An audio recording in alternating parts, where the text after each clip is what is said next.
Hey everybody, KMO here. I worked at the gym this afternoon, and while I was there, I was on Twitter more than I usually am. If you look at my Twitter account, you know, I go days at a time without tweeting. Today there are many tweets, and I just saw more than I normally do. And oh my goodness, is it silly. Is it silly. Donald Trump is in London, and people are just... they are letting it get to them, I guess is the most polite way I could say that. But I was reminded of the beginning of the movie The Road Warrior, otherwise known as Mad Max 2.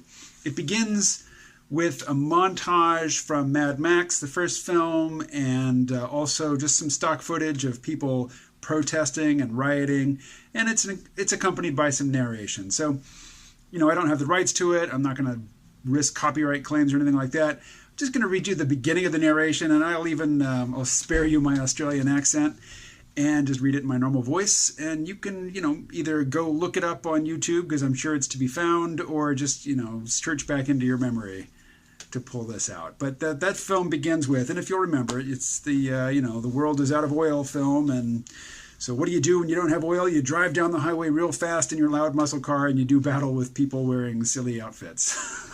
It's a classic movie. I love it, but silly. The opening narration goes, "My life fades. The vision dims. All that remains are memories. I remember a time of chaos, ruined dreams, this wasted land. But most of all, I remember the road warrior, the man we called Max. To understand who he was, we have to go back to the other time, when the world was powered by the black fuel and the desert sprouted great cities of pipe and steel. Gone now, swept away. For reasons long forgotten, two mighty warrior tribes went to war and touched off a blaze which engulfed them all. Without fuel, they were nothing.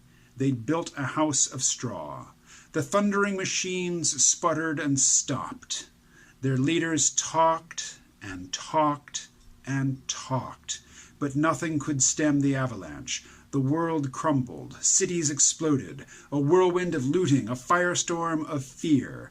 Men began to feed on men."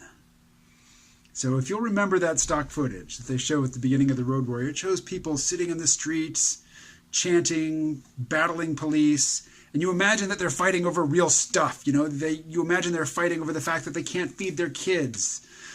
They're fighting because they're freezing, because they don't have what they need to survive. The world is breaking down for lack of fuel. And then I look at people going crazy over Donald Trump in London, throwing milkshakes at each other, screaming, calling Trump supporters Nazis and threatening to murder them, and having British police rush them into stores and barricade them in so that they can't be killed by the mobs.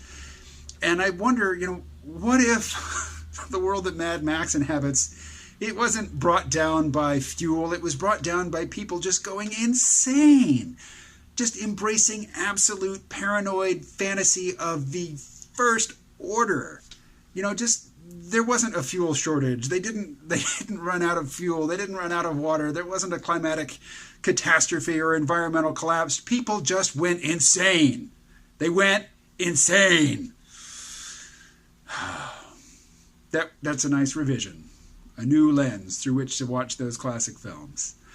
I was at the gym looking at all these grand, examples of Twitter insanity, and I was this close to reaching Twitter nirvana. I was just about to unlock the secrets of the Twitterverse when somebody came and asked me to spot them at the bench press, and it just slipped away. It slipped away. It was so close. I was a hair's breadth from enlightenment. But hey, Twitter's still there. And I have a meeting to shoot tonight, so I can scroll back through it, and maybe I will reconstruct, that last lost nirvana. Thanks, Twitter. I'll talk to you again tomorrow.